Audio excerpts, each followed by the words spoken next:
Shalom Elohim, haleluya. Puji nama Tuhan. Semangat pagi Bapak Ibu Saudara yang dikasihi Tuhan kita, Yesus Kristus. Jumpa lagi bersama saya Pendeta Samuel Mawuntu dalam Renungan Pagi ke 1560 hari.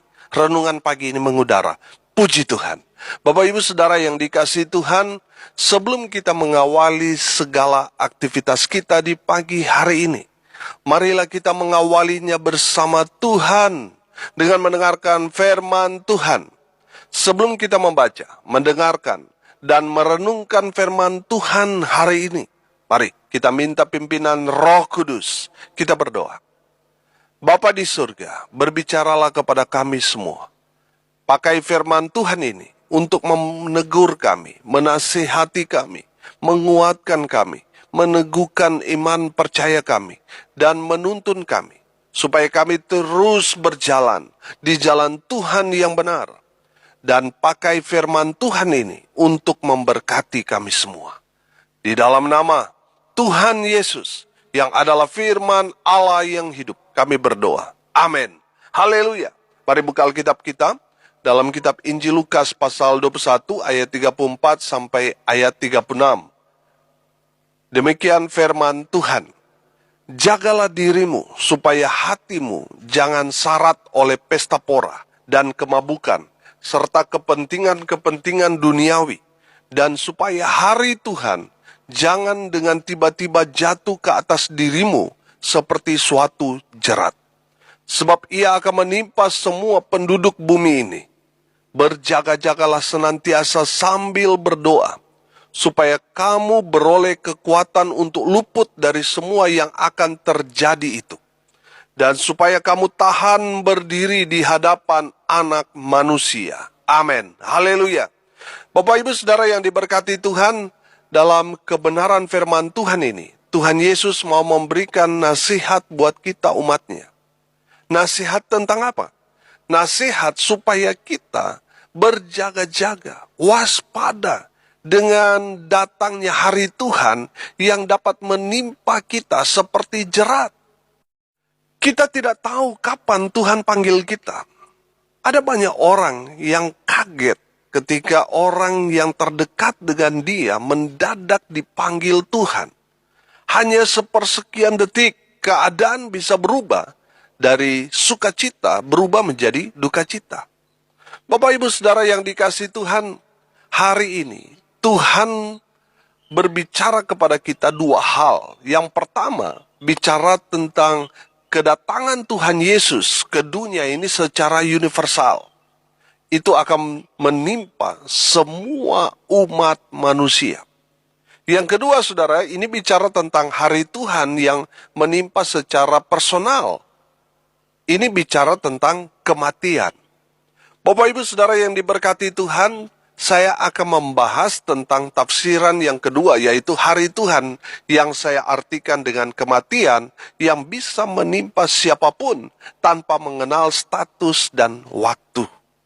Bapak Ibu Saudara yang dikasihi Tuhan, sampai saat ini tidak ada yang kebal dengan kematian. Semua orang pasti mati, betul? Siap atau tidak siap, kita semua pasti dipanggil, tinggal menunggu waktu.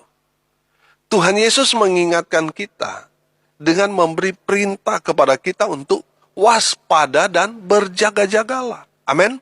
Waspadalah kalau hari Tuhan itu datang secara tiba-tiba. Kita tidak tahu kapan hari Tuhan yang menimpa kita. Jangan berpikir maut itu hanya menjemput orang yang sudah tua atau sakit. Ada orang yang masih muda, bahkan masih bayi, meninggal di usia yang masih sangat-sangat muda. Ada juga orang yang kelihatannya gagah, berotot, sehat, tapi kemudian mati mendadak. Kematian juga tidak mengenal saudara orang kaya atau orang miskin. Mentang-mentang saudara kaya, terus saudara bisa menunda kematian saudara. Kan tidak, saudara. Kematian bisa menimpa siapapun. Dan kita tidak tahu kapan waktunya. Makanya firman Tuhan ini katakan, waspadalah dan berjaga-jagalah. Pertanyaannya sekarang, apa yang harus kita jaga? Yang pertama, saudara, yang harus kita jaga adalah hatimu. Amin. Hatimu. Bapak Ibu Saudara yang diberkati Tuhan, firman Tuhan ini mau katakan supaya kita menjaga hati kita supaya tidak dipenuhi oleh keinginan-keinginan daging. Tuhan mau kita menjaga hati supaya tidak syarat, tidak dipenuhi dengan keinginan-keinginan daging tadi. Bapak Ibu Saudara yang diberkati Tuhan, jaga hatimu supaya di saat Tuhan panggil, kita tidak hidup dalam kedagingan. Amin. Makanya kita harus menjaga hati kita supaya tidak jatuh dalam dosa kedagingan. Galatia 5 ayat 19 sampai ayat 21 berkata begini. Perbuatan daging telah nyata, yaitu percabulan, kecemaran, hawa nafsu, penyembahan berhala, sihir, perseteruan, perselisihan, iri hati, amarah, kepentingan diri sendiri, percederaan, roh pemecah, kedengkian, kemabukan, pesta pora. Bahwa barang siapa melakukan hal-hal yang demikian, ia tidak akan mendapat bagian dalam kerajaan Allah. Amin. Bapak Ibu Saudara yang diberkati Tuhan, kita sebagai orang yang percaya kepada Tuhan, kita harus menjaga hati kita agar tidak terpengaruh dengan kehidupan daging ini. Karena kalau kita tidak menjaga hati kita, kita akan celaka. Jaga hati kita, jangan sampai hati kita sudah syarat, sudah penuh dengan dosa. Firman Tuhan dikatakan bahwa barang siapa melakukan hal-hal yang demikian, ia tidak akan apa? Tidak akan mendapat bagian dalam kerajaan Allah. Bapak Ibu Saudara yang dikasihi Tuhan, mari kita jaga hati kita, agar hati kita tetap tulus, suci, tetap kudus, tetap murni di hadapan Tuhan. Amin. Haleluya. Saya percaya ketika kita masih hidup, dan kita menjaga hati kita, agar tetap tulus, tetap kudus, tetap murni. Di saat Tuhan panggil kita, surga pasti menjadi bagian saudara dan saya. Amin. Haleluya. Saudara yang dikasihi Tuhan, iblis itu datang mengotori hatimu. Makanya saudara pastikan hatimu itu sudah bersih, sudah kudus. Jangan sampai iblis taruh benih dosa di sana. Akhirnya saudara sendiri yang rugi. Saudara yang dikasihi Tuhan, jaga hatimu. Jaga hatimu supaya iblis tidak menaruh sampah di sana. Iblis taruh iri hati, dendam, sakit hati. Sehingga saudara, di saat Tuhan panggil saudara, belum beres dengan hati saudara, saudara tidak akan mendapat bagian dalam kerajaan surga. Makanya saudara, di saat kita hidup, mari kita mau jaga hati kita. Jangan sampai ada iri hati, kebencian, dendam, sakit hati. Dan Tuhan panggil kita, celaka kita. Jangan saudara. Pastikan saudara, sudah beres dengan hati saudara. Sehingga di saat Tuhan panggil kita kapanpun, kita sudah beres. Amin. Karena kita sudah menjaga hati kita. Haleluya.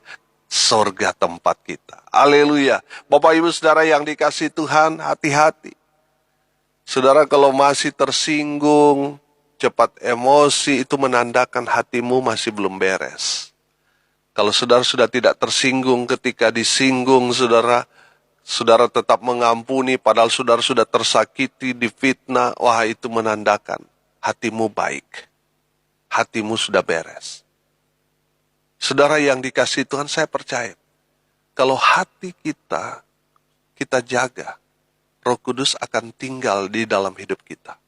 Kalau Roh Kudus tinggal di dalam diri kita, saudara, itu jadi materai. Di saat Tuhan memanggil kita, saudara, kita tidak akan turut dihukum. Karena ada tanda materai tadi.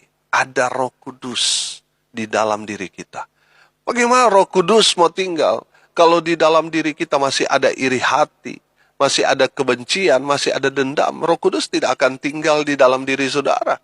Saudara yang dikasihi Tuhan, mari kita mau jaga hati kita supaya tetap kudus, suci, murni di hadapan Tuhan. Hati seperti itulah yang Roh Kudus tinggal. pastikan saudara menjaga hati saudara tetap kudus di hadapan Tuhan. Sehingga Roh Kudus tinggal di dalam diri saudara. Haleluya. Yang kita harus jaga yang kedua, hidupmu. Bapak Ibu Saudara yang dikasihi Tuhan, jaga hidupmu. Jangan cemari dengan dosa. Saudara yang dikasihi Tuhan, jangan cemari hidup kita dengan pesta pora dan kemabukan. Pertanyaannya sekarang, apakah kita orang Kristen tidak boleh mengadakan pesta? Tidak boleh hadir di sebuah pesta? Bapak Ibu Saudara yang dikasihi Tuhan, dengar baik. Pesta pora yang dimaksudkan di sini adalah pesta yang diadakan sampai tidak tahu diri. Sampai mabuk-mabukan, sampai tidak tahu diri karena sudah mabuk, saudara. Sudah gelap mata. Ada banyak sekali pesta yang berujung pada perkelahian, pertengkaran, sampai bunuh-bunuhan. Karena mabuk-mabukan itu. Akhirnya, saudara, terjadi tragedi. Itu yang tidak boleh. Kalau cuma pesta, silakan. Tapi jangan sampai mabuk-mabukan, sudah sampai nggak tahu diri. Sampai ada ya pesta seks, pesta narkoba, dan sebagainya. Itu yang tidak boleh. Kalau hanya sebagai pesta nikah, silakan saudara. Tapi tidak boleh minum mabuk sampai berkelahi bunuh-bunuhan. Itu yang tidak boleh. Ada banyak orang yang mati dalam keadaan berbuat dosa. Ada seorang lelaki yang sudah menikah, dia meminum obat kuat dan menyewa pelacur untuk memuaskan hawa nafsunya. Dan sementara beradegan, saudara, lelaki itu mati. Mati dalam keadaan telanjang. Ada juga yang korupsi karena takut ditangkap. Akhirnya apa? Jantungan. Mati dalam keadaan berdosa. Ada juga yang sementara asik minum-minum tiba-tiba mati mendadak, saudara. Ada yang pakai narkoba lalu overdosis, akhirnya almarhum. Kalau saudara mati dalam keadaan seperti itu tadi, mati di saat berzina, mati di saat saudara mabuk, saudara pakai narkoba, saudara korupsi, saudara mencuri dan lain sebagainya, saudara mati, neraka tempat saudara. Bapak Ibu Saudara yang dikasihi Tuhan, jaga hidupmu. Selama saudara hidup, jaga supaya tetap berkenan bagi Tuhan. Amin. Jaga hidupmu supaya tetap hidup dalam kekudusan. Haleluya. Hidup kita ini bukan milik kita sepenuhnya. Tubuh ini hanya dipinjamkan Tuhan kepada kita. Saya kasih contoh. Saudara baru beli mobil baru. Katakanlah mobil Alphard yang keluaran terbaru, masih mulus. Saya lihat, wah bagus ya. Saya pinjam karena saudara sungkan, akhirnya saudara memberikan. Oke Pak Pendeta, bawa saja. Saya pakai seharian. Tiba-tiba karena saya saking menikmati, saya ngantuk. Karena dinginnya AC di mobil itu yang wah menyejukkan.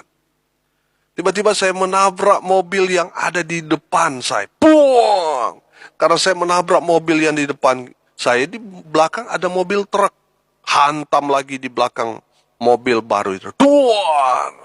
Saudara bisa bayangkan kerusakan mobil yang saya pinjam itu. Dalam keadaan rusak parah itu. Mobil itu saya kembalikan kepada saudara tanpa dosa. Saya mau tanya, bagaimana perasaan saudara? Ketika saudara melihat mobil yang saudara idam-idamkan, yang saudara inginkan. Saudara sudah dapat, tapi dalam keadaan hancur, parah. Karena saya yang bawa. Bagaimana perasaan saudara? Saya percaya saudara akan maki-maki saya. Saudara pasti akan marah besar kepada saya, betul? Demikian juga dengan tubuh kita di hadapan Tuhan. Tuhan aja kasih pinjam kepada kita. Tapi ketika kita kembalikan sudah hancur, Tuhan murka. Saudara yang dikasihi Tuhan, mari kita mau jaga hidup kita. Karena kita akan mempertanggungjawabkannya di hadapan Tuhan. Saudara yang dikasihi Tuhan, jaga hidupmu. Supaya tetap berkenan di hadapan Tuhan. Amin. Haleluya. Yang ketiga saudara, yang harus kita jaga. Hubunganmu dengan Tuhan. Itu yang harus dijaga. Ayat 36. Berjaga-jagalah senantiasa sambil berdoa, supaya kamu beroleh kekuatan untuk luput dari semua yang akan terjadi itu. dan supaya kamu tahan berdiri di hadapan anak manusia. Amin. Bapak Ibu Saudara yang diberkati Tuhan, firman Tuhan ini mau mengingatkan kita akan pentingnya hubungan dengan Tuhan. Amin. Tuhan mengatakan supaya kita berjaga-jaga dengan cara berdoa. Amin. Tuhan mau kita menjalin hubungan dengan Tuhan. Itu yang harus kita jaga. Jangan sampai ketika maut menjemput kita, kita tidak lagi hidup dalam Tuhan. Semasa hidup kita jauh dari Tuhan, oh neraka tempat kita. Saudara yang dikasihi Tuhan, jaga hubunganmu dengan Tuhan. Jaga imanmu, jaga keluargamu. Jaga saudara, relationship saudara dengan Tuhan. Biarlah di saat Tuhan panggil kita, kita siap. Karena kita punya hubungan baik dengan Sang Pemilik sorga. Di saat kita dipanggil, kita kembali kepada si pemilik kehidupan. Haleluya. Bapak Ibu Saudara yang diberkati Tuhan, mari kita mau jaga hubungan kita dengan Tuhan. Karena iblis saat ini sedang bekerja untuk menghancurkan hubungan dengan Tuhan. Dia menghancurkan hubungan mulai dari skup yang paling kecil, suami dan istri. Dia kasih berantem suami dan istri. Sehingga suami dan istri ini tidak lagi datang kepada Tuhan. Bersama-sama saat teduh, tidak pernah lagi worship bersama-sama. Saudara, coba saudara perhatikan, ketika saudara berantem dengan pasangan saudara, saudara bisa berdoa nggak bersama-sama? Nggak bisa kan? Saudara, akhirnya saudara menjadi tawar hati, hubungan saudara dengan pasangan semakin rusak, terlebih lagi hubungan saudara dengan Tuhan.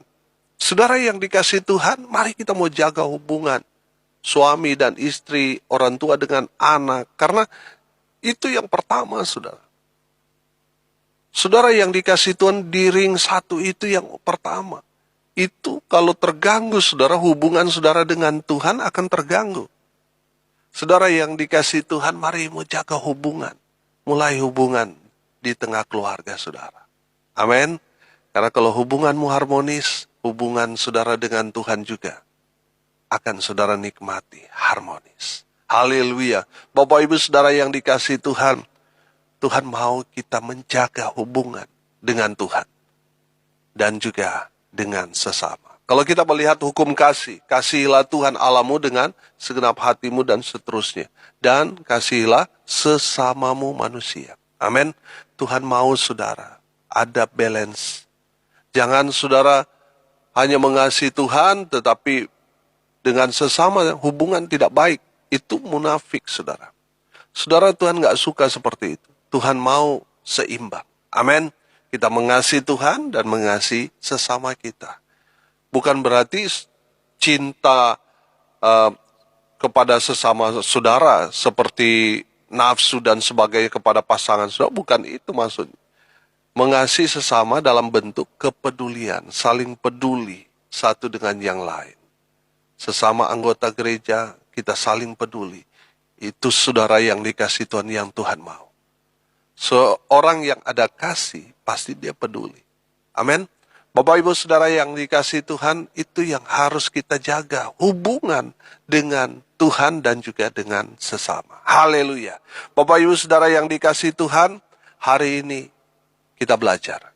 Kita harus menjaga yang pertama apa yang harus kita jaga? Hati kita. Supaya tetap kudus di hadapan Tuhan. Agar Roh Kudus mau tinggal di dalam hati kita. Yang harus kita jaga yang kedua, hidup. Jaga hidupmu supaya tetap berkenan di hadapan Tuhan, kudus di hadapan Tuhan. Dan yang ketiga yang harus kita jaga, hubungan kita dengan Tuhan dan juga dengan sesama. Mari kita berdoa. Terima kasih Bapa di surga atas kebenaran firman Tuhan yang sangat memberkati kami. Berkati semua pendengar dimanapun mereka berada. Berkati hidup mereka. Berkati rumah tangga mereka. Berkati ya Tuhan, usaha pekerjaan mereka. Mereka yang sakit Tuhan jamah, Tuhan sembuhkan oleh bilur-bilur darah Yesus. Mereka yang sakit sembuh dalam nama Tuhan Yesus. Mereka yang saat ini sedang berduka cita, Tuhan memberikan penghiburan, kekuatan kepada keluarga yang ditinggalkan. Hamba berdoa ya Tuhan, berkati untuk proses penguburan sepupu hamba. almarhum Kak David Mudeng, Tuhan memberkati, sehingga dalam proses penguburan dapat berjalan dengan lancar, keluarga yang ditinggalkan istri, anak cucu dimanapun berada, diberikan penghiburan sejati.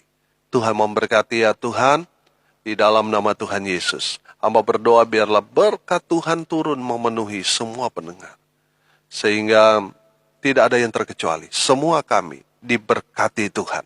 Bapak Ibu Saudara yang dikasihi Tuhan, arahkanlah hatimu, angkat kedua tangan saudara, terimalah berkat dari Tuhan Yesus. Tuhan memberkati engkau dan melindungi engkau. Tuhan menyinari engkau dengan wajah-Nya dan memberi engkau kasih karunia. Tuhan menghadapkan wajah-Nya kepadamu dan memberi engkau damai sejahtera. Di dalam nama Tuhan Yesus, sumber segala berkat, Bapak Ibu Saudara yang percaya diberkati Tuhan, katakan, amin. Puji Tuhan. Bapak Ibu Saudara yang dikasihi Tuhan, kalau saudara merasa diberkati melalui renungan pagi ini, bagikan juga kepada saudara-saudara yang lain, supaya mereka juga diberkati. Karena untuk itulah kita dipanggil, untuk jadi berkat. Salam kasih dari Bali, saya Pendeta Samuel Mawuntu. Sampai jumpa besok pagi. Tuhan Yesus memberkati kita semua. Haleluya.